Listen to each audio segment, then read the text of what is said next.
बंधुओं, छठे पाठ के क्रम को आगे बढ़ाते हुए अंतिम अनुच्छेद पहले वाचन करूंगा, फिर उसका अर्थ बताऊंगा एवं उसके व्याकरण कार्यों पर चर्चा की जाएगी।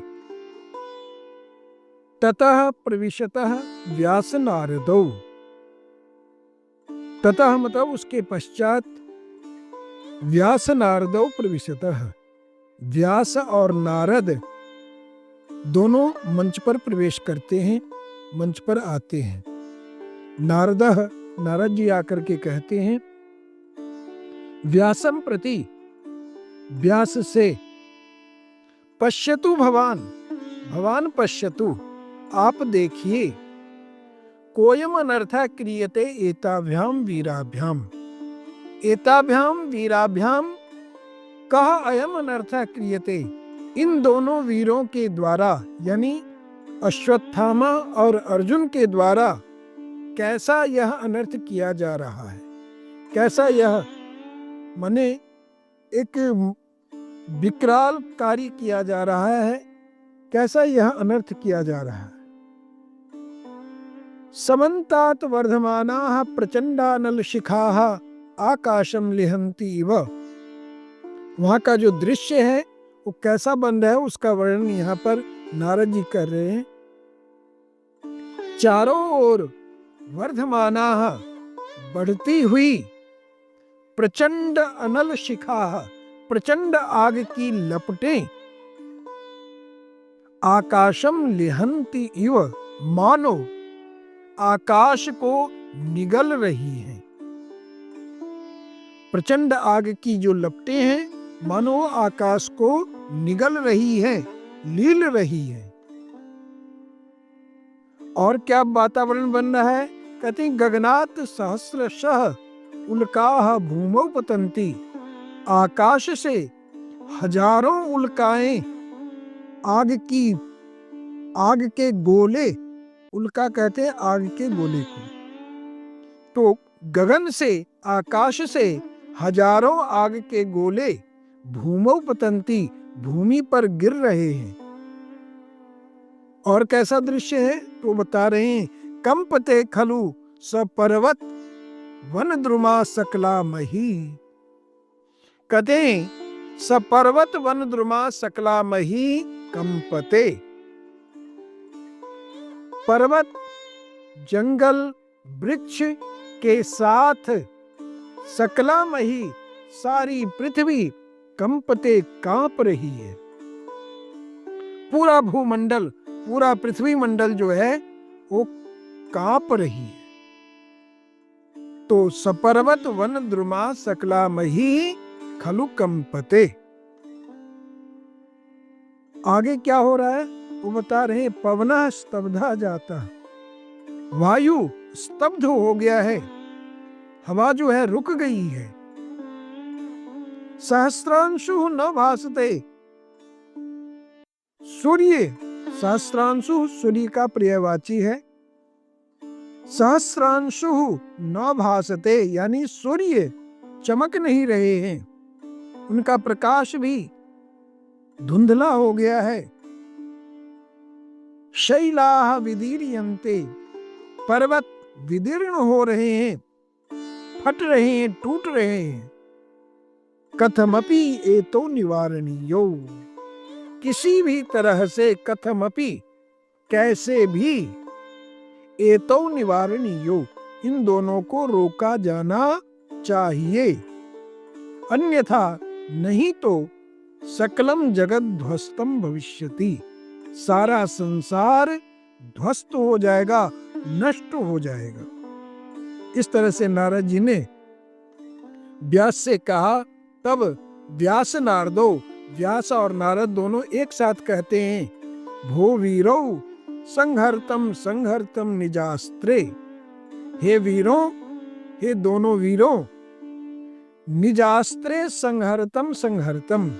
निज अस्त्रे, अस्त्रे में यहाँ पर द्विवचन है, सप्तमी विभक्ति नहीं है, द्वितीया द्विवचन है। अस्त्र शब्द नपुंसक लिंग है, इसलिए अस्त्रम, अस्त्रे, अस्त्राणि। अस्त्रे यहाँ माने अपने दोनों अस्त्र को, अपने अपने जो अस्त्र हैं निज अस्त्रे संहर्तम संहर्तम, वापस ले लो, वापस ले लो। नारद जी कहते हैं, नारद जी कहते हैं कि तुम लोग जो ये अस्त्र का प्रयोग करने जा रहे हो, इसका दुष्परिणाम, इसके बारे में कुछ जानते हो? तुम्हारे हाथ में आ गया तो इसका मतलब ये नहीं कि तुम इसका प्रयोग कर लो। इससे पहले भी ब्रह्मास्त्र था, लेकिन आज तक इसका प्रयोग नहीं किया गया है।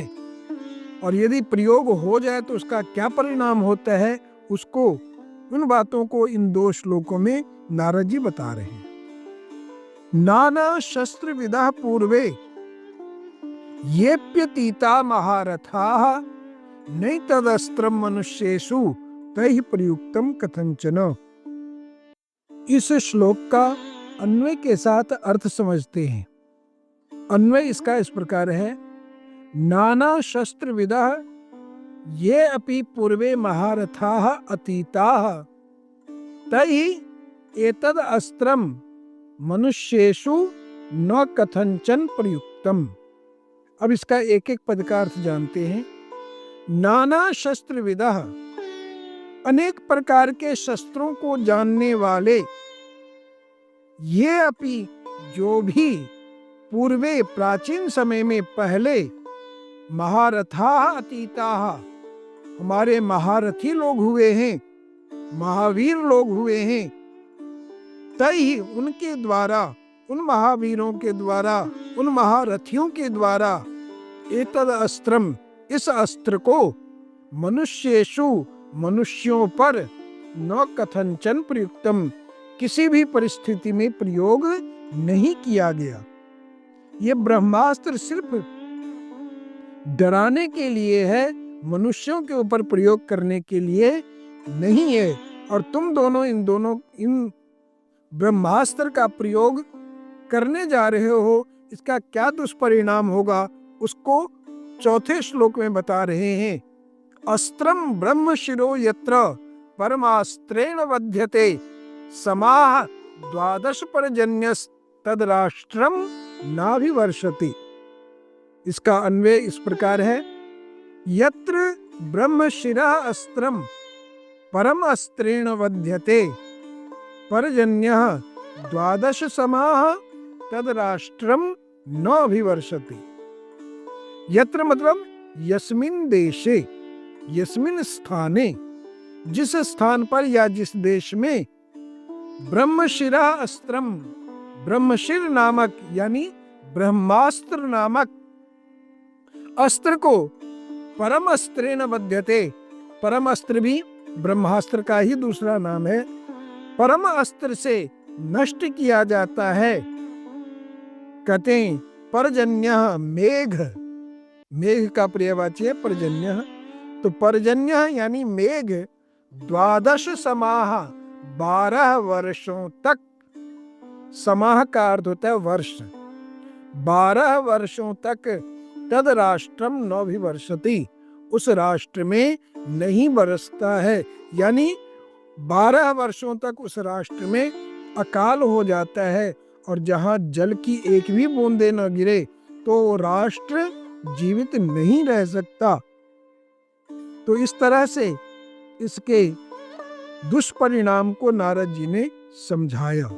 इस पर अर्जुन कहता है, अर्जुनः बद्धांजलि भूत्वा, दोनों हाथ जोड़कर, भगवन, हे भगवन, मया तो अस्त्रम अस्त्रेण शाम्यताम इति कृत्वा अस्त्रम विमुक्तम, मेरे द्वारा तो अस्त्रम अस्त्रेण शाम्यताम, अस्त्र को अस्त्र से ही शांत किया जाना चाहिए, इस ऐसा मानकर, इति कृत्वा माने ऐसा मानकर, अस्त्रम विमुक्तम, मैं अस्त्र छोड़ने जा रहा था,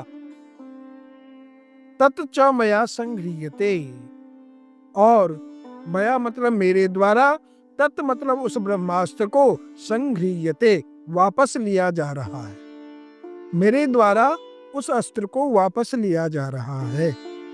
परंतु द्रोणे अस्त्रम अस्मान सर्वान प्रदक्ष्यति एव, किंतु द्रोणे अस्त्रम, द्रोणी का अस्त्र यानी अश्वत्थामा का अस्त्र, अस्मान सर्वान, हम सभी को प्रध्यक्षयति एवं जला ही डालेगा। ये भविष्यत काल में है, लिट लकार में है, जला डालेगा। यदि इसने भी शांत नहीं किया तो इसकी लपटों से हम लोग सारे जल जाएंगे। इस तरह से अर्जुन ने कहा। इस पर व्यास जी कहते हैं, द्रोणीम प्रति, द्रोणी से यानी अश्वत्थामा से, अयि द्रोणपुत्र, अरे द्रोणपुत्र, तुम अपनी निज अस्त्रम संहर, तुम भी अपने अस्त्र को वापस लो। ये न सर्वनाशो न भवेत, जिससे सबका नाश न हो। इस तरह से व्यास जी ने द्रोणी से भी ब्रह्मास्त्र को वापस लेने के लिए कहा कि पांडवास्त्वं च राष्ट्रं च सदा संरक्ष्यमेव हि, तस्माद् संहर दिव्यम त्वम अस्त्रम एतन महाभुज। अब इसका अन्वय इस तरह से करेंगे, पांडवाः त्वं च राष्ट्रं च सदा संरक्ष्यम एव हि, हे महाभुज, तस्मात् त्वम एतद् दिव्यम अस्त्रम संहर। ये तो हो गया अन्वय। अब इसका अर्थ सभी देखिए। कहते हैं कि पांडवा, सारे पांडव, और तुम भी, और संपूर्ण राष्ट्र, और राष्ट्र मतलब संपूर्ण राष्ट्र, सदा संरक्षण एव ही, हमेशा सुरक्षित रहना चाहिए। यानी हर कोई सुरक्षित रहे, तुम भी सुरक्षित रहो, तुम्हारा दुश्मन जो भी पांडव है वह भी सुरक्षित रहे, और तुम दोनों सुरक्षित रहो तो साथ में राष्ट्र भी, और राष्ट्र सुरक्षित रहेगा तो हर कोई सुरक्षित रहेगा, यह भाव है। इसलिए हे महाभुज, हे महान विशाल भुजा वाले द्रोणाचार्य के पुत्र अश्वत्थामा, ये अश्वत्थामा के लिए संबोधन है। हे महाभुज, हे विशाल भुजा वाले अश्वत्थामा, तस्मात्, इसलिए, यहाँ पर भी तस्मात् जो है अव्यय शब्द है, इसलिए तुम एतत् दिव्यम अस्त्रम संहर, इस दिव्य अस्त्र को, इस दिव्य ब्रह्मास्त्र को वापस लो। तो इस तरह से व्यास जी ने द्रोणी से यानी अश्वत्थामा से भी ब्रह्मास्त्र वापस लेने के लिए कहते हैं। इस पाठ का भाव यह है कि वर्तमान समय में भी प्रत्येक देश के पास परमाणु बम, ब्रह्मास्त्र इत्यादि है, लेकिन उसका प्रयोग मनुष्यों के ऊपर नहीं किया जाना चाहिए। यदि उसका प्रयोग होता है तो संपूर्ण पृथ्वी के लिए वह हानिकारक होगा। इस पाठ के माध्यम से यही संदेश देना चाहते हैं। बंधुओं, अब हम इसके व्याकरण कार्य पर चर्चा कर लेते हैं। सबसे पहले संधि विच्छेद पर चर्चा करते हैं। संधि पद है कोयम, इसका संधि विच्छेद होगा कह जमा अयम, उत्व और पूर्व रूप संधि है। पवनः जमा स्तब्धः, इसका संधि पद होगा पवनस्तब्धः, माने विसर्ग को स हो जाएगा। कथमपि जमा एतौ, इसका संधि पद हो जाएगा कथमप्येतौ, यण संधि हो जाएगी, ई को य हो जाएगा। जगत ध्वस्तम, इसका संधि विच्छेद करेंगे जगत जमा ध्वस्तम, इसमें भी जसत्व संधि है, तो को द हो रखा है। ये प्यतीता, इसका संधि विच्छेद होगा ये जमा अपि जमा अतीता। ये अपि में पूर्व रूप संधि है और अपि अतीता में यण संधि है। नहीं तदस्त्रम, इसका संधि विच्छेद होगा नौ जमा एतत जमा अस्त्रम। नौ एतत में वृद्धि संधि है और एतत अस्त्रम में जसत्व संधि है, तो को दो हो गया। ब्रह्म शिरो यत्र, इसका संधि विच्छेद करेंगे ब्रह्म शिरः जमा यत्र। उत्तु संधि हो रखा है, विसर्ग को हो करके वो बन गया है। परजन्यस्तद, इसका संधि विच्छेद होगा। परजन्य जमा तद, शत्रु संधि है, विसर्ग को सो हो गया है। बद्धांजलि जमा भूत्वा, बद्धांजलिर भूत्वा, विसर्ग को रोक कर देंगे। इसी तरह द्रोणी जमा अस्त्रम, यहाँ पर भी विसर्ग को रो हो करके द्रोणी रस्त्रम यह पद बनेगा। प्रध्यक्षति जमा एव, प्रध्यक्षत्येव, यहाँ पर यण संधि हो गई है। सर्वनाशो जमा न, इसका संधि होगा सर्वनाशः जमा न। पांडवास्त्वम, इसका संधि होगा पांडवाः जमा त्वम, सत्व संधि है।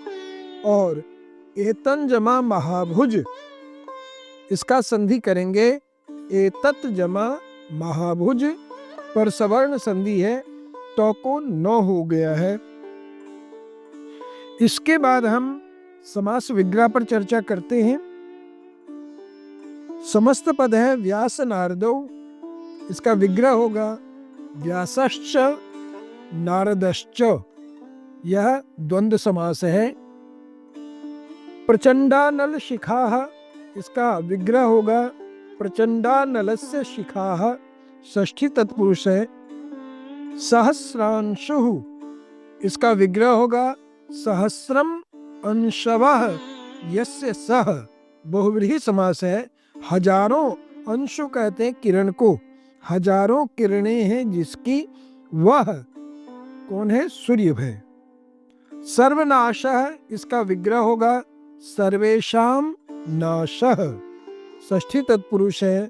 और महाभुज का विग्रह होगा महांतौ भुजौ यस्य सः, विशाल है दोनों भुजाएं जिसकी, वह संबोधन में महाभुज बना है। तो इस तरह से हमने समास विग्रह पर चर्चा की। अब हम निर्देशानुसार प्रश्नों पर चर्चा करते हैं। परितः का समानार्थक शब्द यहाँ पर समन्तात है, चारों ओर। परितः का भी अर्थ होता है चारों ओर, और समन्तात का भी अर्थ होता है चारों ओर। पतंती, इस क्रिया का कर्ता उल्काः है। पर्वताः का पर्याय शब्द शैलाः शब्द यहाँ पर प्रयुक्त हुआ है। सकलम जगत, इन दोनों पदों में सकलम विशेषण और जगत विशेष्य पद है। वर्ष, इस अर्थ में समाह शब्द प्रयुक्त हुआ है। और मेघा का पर्याय शब्द यहाँ पर पर्जन्य है। इस तरह हमने संपूर्ण पाठों पर चर्चा की। आशा करता हूँ मेरे इस प्रयास से आप सब लाभान्वित होंगे। अगले पाठ में हम पुनः मिलेंगे, तब तक के लिए धन्यवाद।